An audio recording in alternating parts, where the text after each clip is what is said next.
por la iglesia de Carampangue 1232.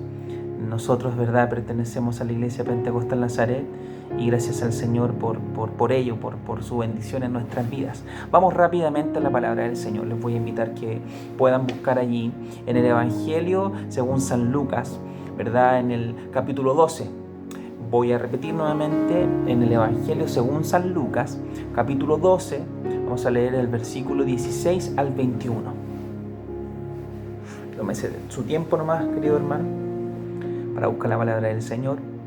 En el Evangelio de Lucas, capítulo 12, vamos a leer los versículos del 16 al 21. Amén. Si lo han encontrado, ¿verdad?, le damos lectura reverente al Señor en el nombre de nuestro Señor Jesucristo. Amén. Dice la palabra del Señor así. También les refirió una parábola, diciendo: la heredad de un hombre rico había producido mucho. Y él pensaba dentro de sí, diciendo: ¿qué haré? Porque no tengo dónde guardar mis frutos. Y dijo: esto haré, derribaré mis graneros y los edificaré mayores, y allí guardaré todos mis frutos y mis bienes. Y diré a mi alma: muchos bienes tienes guardados para muchos años. Repósate, come, bebe, regocíjate. Pero Dios le dijo: necio, esta noche vienen a pedirte tu alma, y lo que has provisto, ¿de quién será? Así es el que hace para sí tesoro y no es rico para con Dios. Gracias al Señor por su palabra, leída ya, ¿verdad? Y quisiera titular este mensaje brevemente como: la vida es como la niebla. Porque efectivamente es así. En un abrir y cerrar de los ojos, ¿verdad?, vemos cómo pasan delante de nosotros los años. Vemos cómo pasan delante de nosotros el crecimiento de nuestros hijos, el avance de nuestra vida. Si miramos hacia atrás, vemos de dónde el Señor nos ha sacado y lo que hoy día somos gracias a su misericordia, a su gracia. John MacArthur, un gran teólogo del tiempo presente, ¿cierto?, bautista allí en Estados Unidos, nos dice lo siguiente con respecto a la vida. Dice el pastor John MacArthur: la vida es una compleja matriz de fuerzas, sucesos, personas, eventualidades, circunstancias sobre las cuales tenemos poco o ningún control, haciendo imposible que nadie pueda asegurarse de que las cosas van a salir bien, como se habían planificado. Pero a pesar de esto, las personas aún sienten que tienen el control sobre las cosas. A pesar de que la vida pareciera, ¿verdad?, ser un poco planificada, a pesar de que nosotros muchas veces nos programamos para muchas cosas y vemos que de alguna forma no resultan como esperamos, vemos o sentimos que aún así tenemos un control sobre nuestras vidas. El Señor nos bendiga, ¿cierto? Es tremendo pensar que la vida es tan compleja, que la vida tiene tantas aristas, tantas circunstancias, tantas probabilidades, que aún así nosotros aseguramos tener un control aparente de la vida. Y qué complejo es esto, ¿verdad? Es difícil poder ser conscientes de esta realidad. Voy a darle unas estadísticas que son impresionantes, sin duda. Nosotros actualmente en esta pandemia, ¿cierto?, en Chile estamos viendo casos probablemente aumentados, ¿cierto?, la muerte en nuestro país. Vemos cómo diariamente nos enteramos de muchas muertes a causa del COVID. Y estadísticas recientes muestran que cada 3 horas un chileno muere por causa del COVID. Cada 3 a 4 horas un chileno muere por COVID. Esas son las estadísticas recientes, ¿verdad?, por las muertes que ayer teníamos un pic de muertes. Y así vemos cómo la muerte de alguna u otra manera llega a nuestras vidas. Tenemos estadísticas, por ejemplo, en Argentina mueren por 4 horas. En Argentina mueren por hora 4 personas por muerte súbita. Vuelvo a repetir, en Argentina mueren por hora, 4 personas por muerte súbita. Por hora, 4 personas en Argentina mueren por muerte súbita. Es decir, sin ninguna enfermedad diagnosticada, es decir, sin ninguna situación puntual ya identificada, ¿verdad? Así como que me espera un final puntual o estoy pasando un momento en mi vida que me hace ver una muerte cercana, una muerte próxima. La muerte súbita llega sin pensar, de la nada. Automáticamente dejamos de existir. Es decir, al año en Argentina mueren 35.000 personas aparentemente sanas, de menos de 30 años. En España, por la misma causa, es decir, por muertes súbitas, de 40 a 50.000 personas mueren al año por muerte súbita. Estamos hablando de una gran cantidad de personas. Es decir, hoy día muere más gente a causa de una muerte súbita que por el coronavirus. Es decir, hoy día hay mucha cantidad de gente que muere por cualquier otra situación puntual que por el coronavirus. Del 2008 al 2012, 84 jugadores de fútbol, a quienes les gusta el fútbol, ¿cierto? Pongan atención a esto, fallecieron en el campo de juego. Del 2008 al 2012, 84 jugadores de fútbol murieron en el campo de juego, entrenando o en el mismo partido televisado en vivo. 84 jugadores dejaron de existir, también sanos, aparentemente sanos, sin ninguna enfermedad diagnosticada, jugando puntualmente un ataque al corazón, algo puntual, les quitó la vida. Y vemos cómo gente sana deja de existir rápidamente. Accidentes de tránsito, por ejemplo, 6 personas de manera diaria mueren en accidentes automovilísticos o peatonales. Imagínense. Y este dato es también en nuestra Latinoamérica, en República Dominicana. He tomado diferentes datos de diferentes países que muestran estas estadísticas. Entonces también vemos normalmente accidentes automovilísticos a cada rato, a cada momento.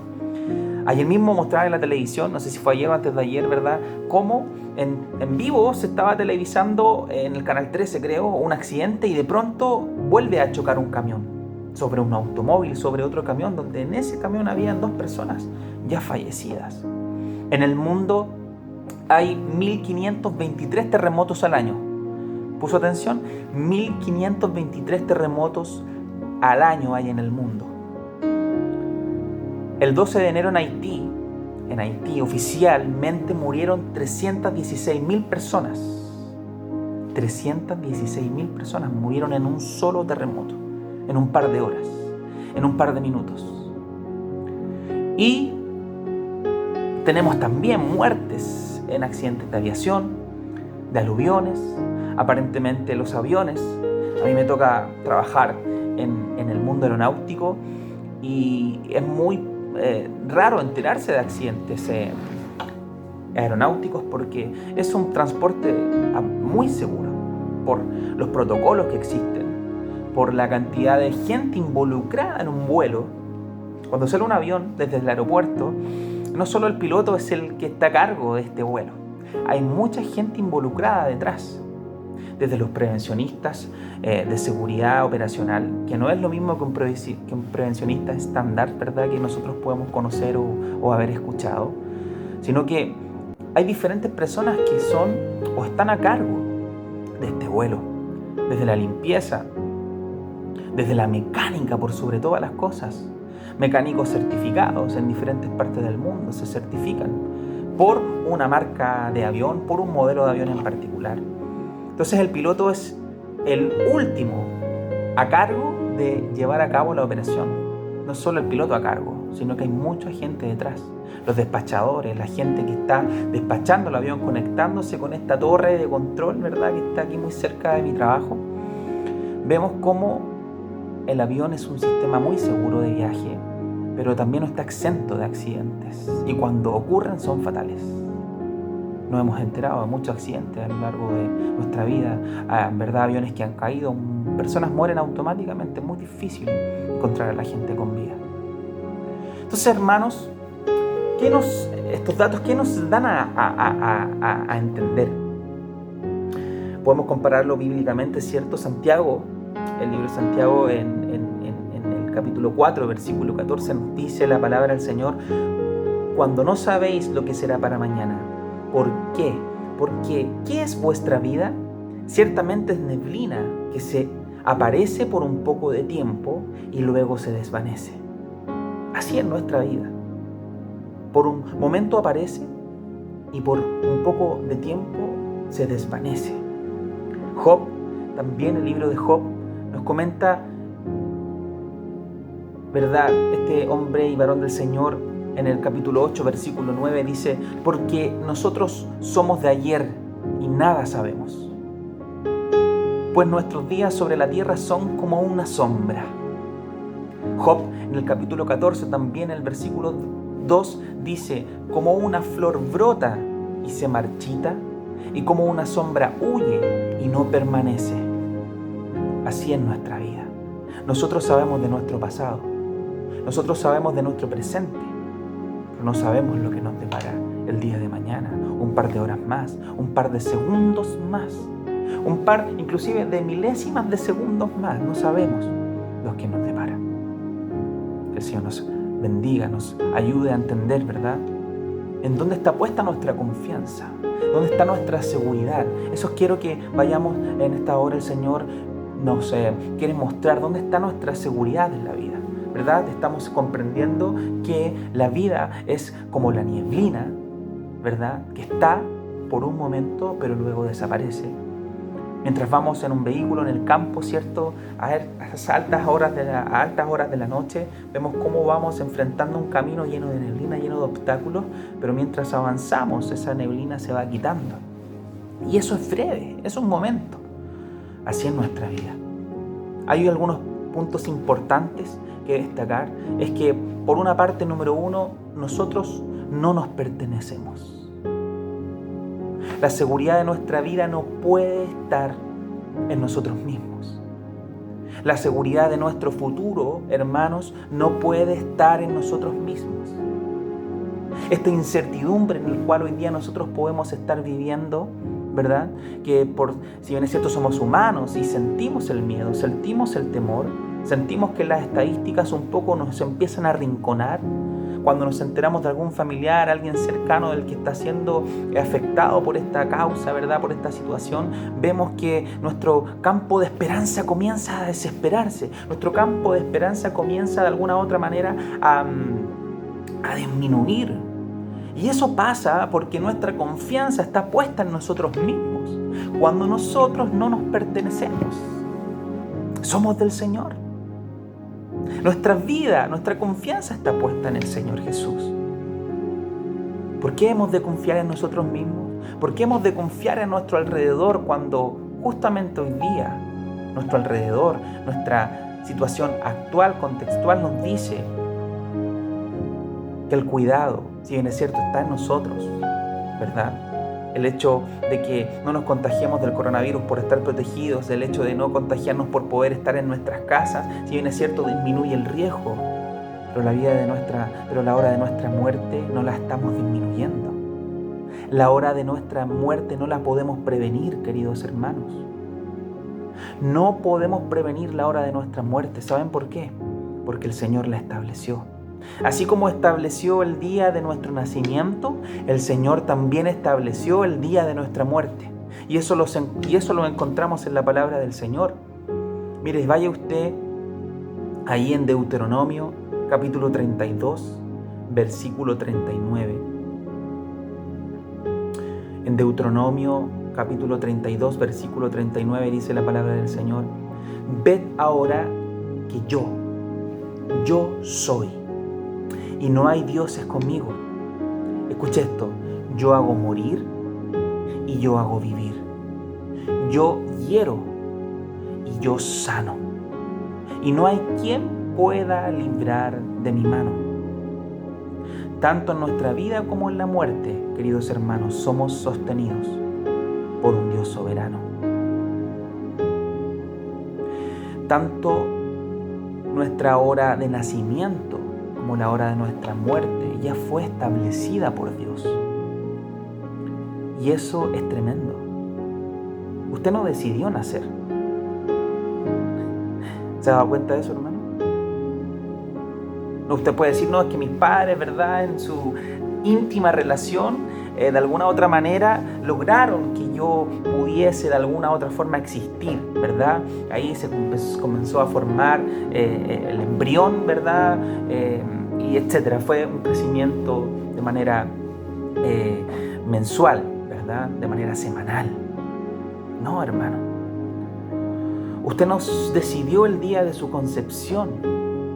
Usted no decidió el día de su nacimiento. Y saben algo que increíblemente los doctores, y yo una vez cuando fui padre de Julieta le pregunto al doctor, yo soy muy preguntona y es bueno ser preguntón porque uno sabe, aprende más, ¿verdad? Y le pregunto al doctor, ¿cómo sabe uno el día en que el bebé va a nacer? ¿Qué hay que hacer? ¿Qué hay que pensar? ¿Cómo saberlo? Y viene el doctor Manuel Chepeler, ¿cierto? El doctor ahí, un buen ginecólogo, ¿verdad? Viene y nos dice, estimados padres, nos dice, nosotros conocemos todo con respecto al bebé, su nacimiento, su conformación, ¿verdad? Su manera de crecer. Nosotros conocemos cómo se está desarrollando en el vientre. Nosotros conocemos toda su biología como embrión, como después como feto, ¿verdad? Como después ya algo más grande, un bebé ya casi a punto de salir.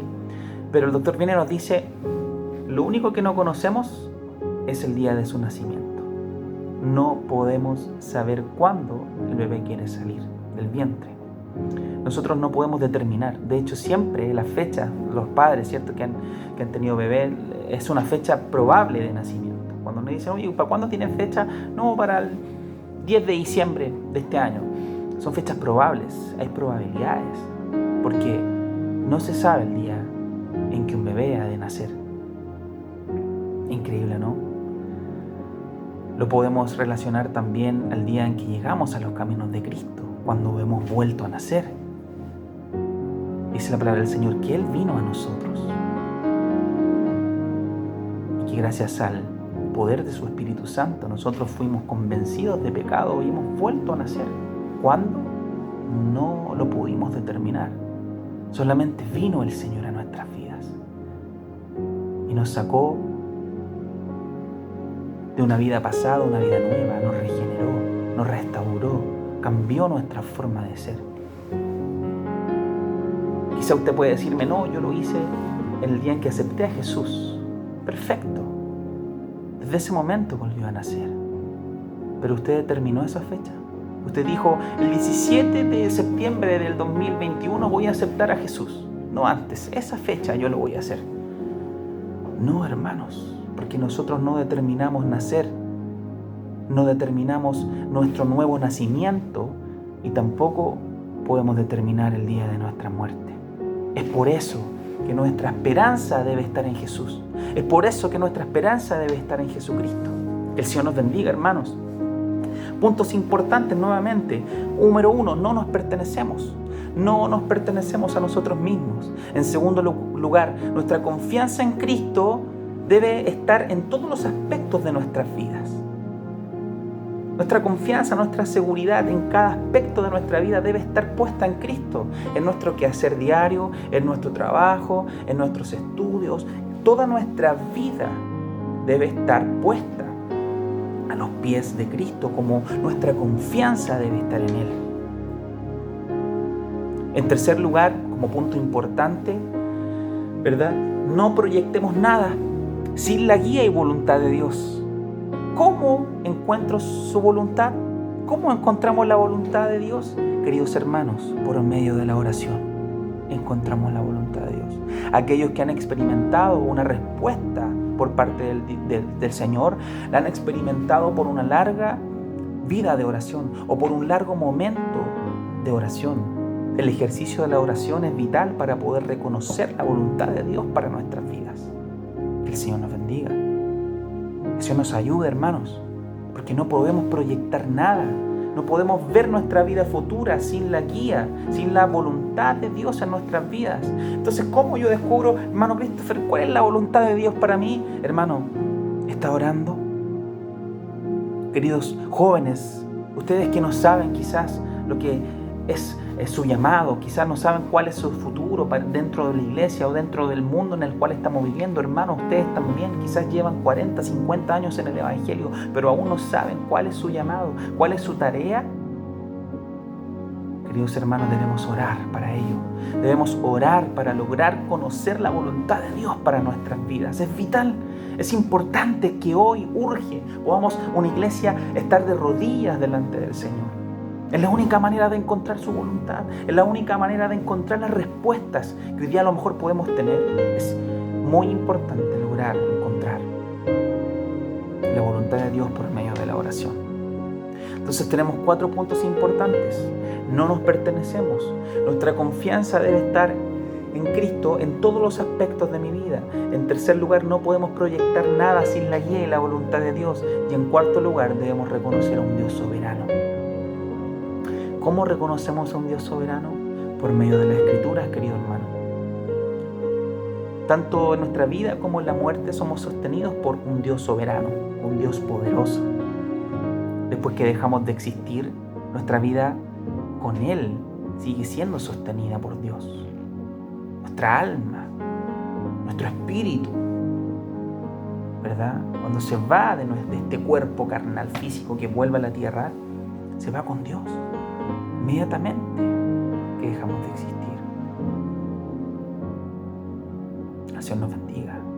Y en esa vida con Él, nuestra vida con Él sigue siendo sustentada inclusive después de la muerte. El Señor nos bendiga, hermanos. Muerte física. Y vemos cómo un Dios soberano en Efesios 1 logramos entender cómo el apóstol Pablo a la iglesia de Éfeso le hace entender en estos primeros 3 capítulos, y este es el primer capítulo, donde le enseña a ellos doctrinas fundamentales, donde se tiene que parar la iglesia.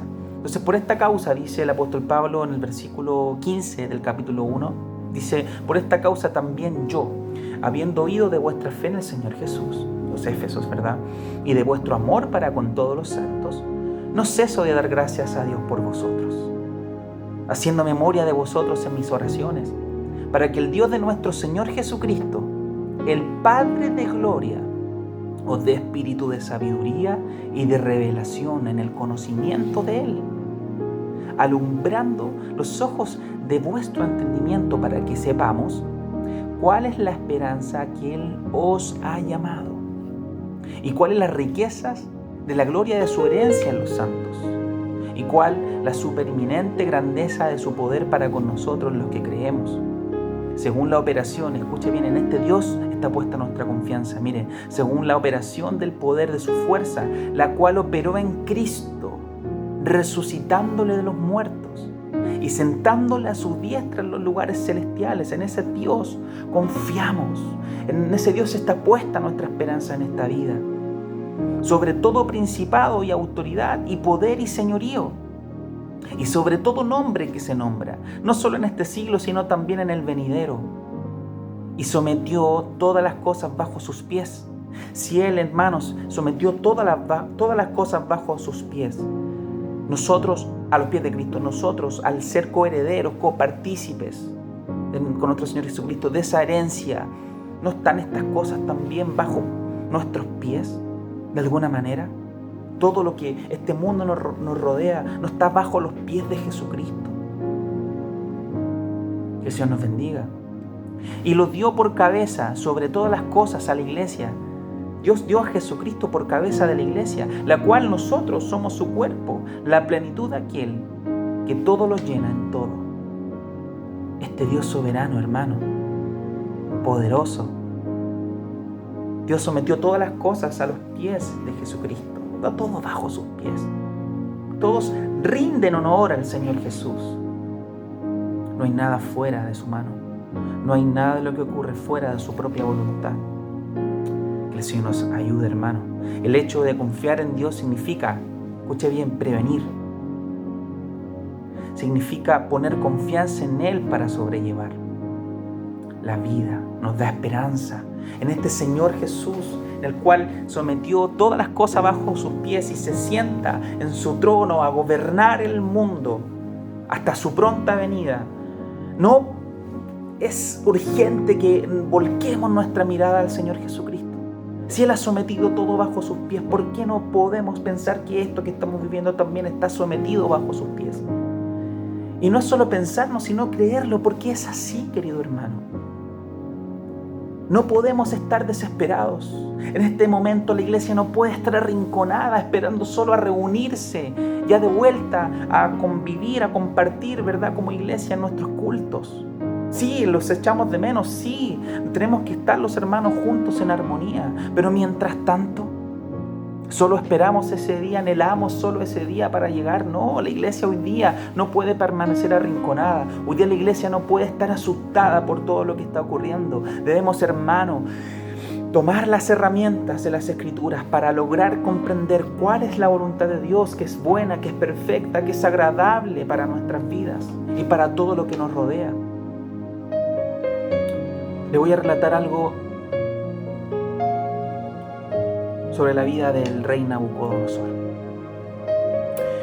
Para ir finalizando, en el libro de Daniel capítulo 4, del versículo 29 al 37, dice así. Ponga atención y con esto de verdad quiero finalizar. Al cabo de 12 meses, paseando en el palacio real de Babilonia, habló el rey y dijo, póngase bien en esta escena, hermano. Vea cómo el rey de Babilonia dice estas cosas. ¿No es esta la gran Babilonia que yo edifiqué para casa real con la fuerza de mi poder y para gloria de mi majestad? Aún estaba la palabra en la boca del rey cuando vino una voz del cielo. A ti se te dice, rey Nabucodonosor. 2 puntos. Dice del cielo esta voz. El reino ha sido quitado de ti, y de entre los hombres te arrojarán, y con las bestias del campo será tu habitación, y como a los bueyes te apacentarán, y 7 tiempos pasarán sobre ti, hasta que reconozcamos que el Altísimo tiene el dominio en el reino de los hombres, y lo da a quien Él quiere. En la misma hora se cumplió, hermanos, la palabra sobre Nabucodonosor, y fue echado de entre los hombres, y comía hierba como los bueyes, y su cuerpo se mojaba en el rocío del cielo, hasta que su pelo creció como plumas de águila, y sus uñas como las de las aves. Mas al fin del tiempo, yo Nabucodonosor, alcé mis ojos al cielo, y mi razón me fue devuelta. Y bendije al Altísimo, y alabé y glorifiqué al que vive para siempre, cuyo dominio es sempiterno, y su reino por todas las edades. Todos los habitantes de la tierra son considerados como nada, y Él hace según su voluntad en el ejército del cielo y en los habitantes en la tierra, y no hay quien te tenga su mano y le diga, ¿qué haces? No hay quien tenga su mano y diga, Señor, ¿qué estás haciendo con esta situación que estamos viviendo? No hay quien. En el mismo tiempo, dice Nabucodonosor, mi razón me fue devuelta, y la majestad de mi reino, mi dignidad y mi grandeza volvieron a mí, y mis gobernadores y mis consejeros me buscaron, y fui restablecido en mi reino, y mayor grandeza me fue añadida.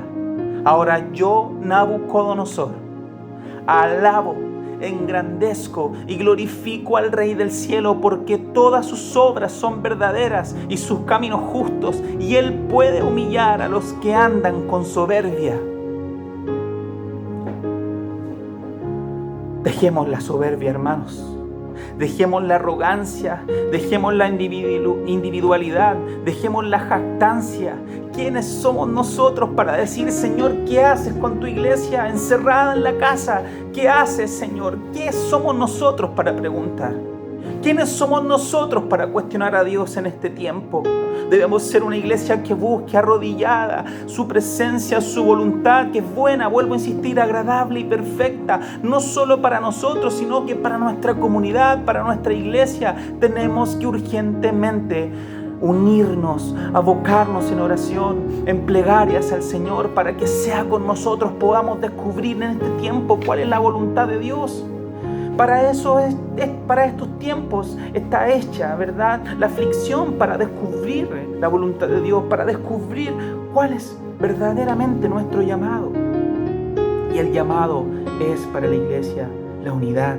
El llamado es para la iglesia el poner la confianza en Cristo Jesús. El pueblo de Israel fue advertido por profetas. El pueblo de Israel fue advertido, ¿verdad?, por largo tiempo de lo que iba a pasar. No hicieron caso. Aflicción tras aflicción. Creían volver a adorar a Dios como el Señor se lo había pedido, pero aún así seguían errando. Seguían errando, queridos hermanos. El Señor Jesús en este tiempo de aflicción nos quiere pedir que volvamos nuestra mirada a Él, que nuestra vida, que ya está determinada, nuestra muerte está determinada. Ya el Señor dijo cuándo hemos de morir. Si algunos se preguntan, ¿y por qué hay hermanos que han ya dejado de estar? Bueno, el Señor lo quiso, y así fue. El Señor quiso llevarse a muchos de nuestros hermanos que ya no están. No por esta muerte. No, la muerte no va a llegar por solo este coronavirus. La muerte puede llegar por cualquier cosa, sea por muerte súbita, sea por una muerte de alguna enfermedad puntual que nos llegue a nuestras vidas, sea por lo que sea, pero la muerte va a llegar. La muerte va a llegar a nuestras vidas. ¿Estamos preparados? ¿Estamos conscientes de que por coronavirus o por algún cáncer o por algún resfrío o por algún paro al corazón vamos a dejar de existir? ¿Estamos conscientes de eso? Queridos hermanos, esta pandemia no es el fin. Esta pandemia es el medio para buscar el rostro del Señor Jesucristo, para buscar su voluntad, para poner nuestra esperanza en Él.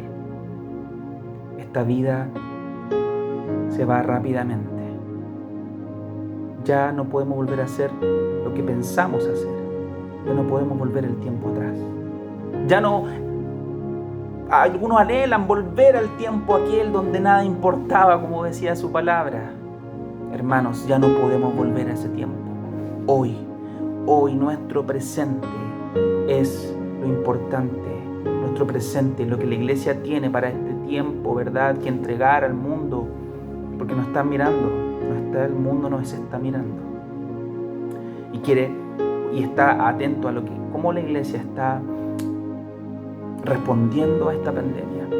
Hermanos, nuestra esperanza está en Jesús, nuestra esperanza está en Cristo. Alabemos al Señor porque Él ha sido bueno en tiempo de enfermedad, en tiempo de angustia, en tiempo de riqueza, de ayuda, de bendición. El Señor sigue siendo Dios y está sentado en su trono, gobernando. ¿Y cómo no hemos de poner nuestra confianza en aquel que gobierna todo, aquel que lo llena todo, aquel que está en todos nosotros? Hermanos, que Dios les bendiga, que Dios nos bendiga y guarde su palabra en nuestros corazones y nos haga renovar el entendimiento para seguir descubriendo lo que el Señor quiere para nosotros en este tiempo. Oramos al Señor. Padre, te damos gracias por tu palabra.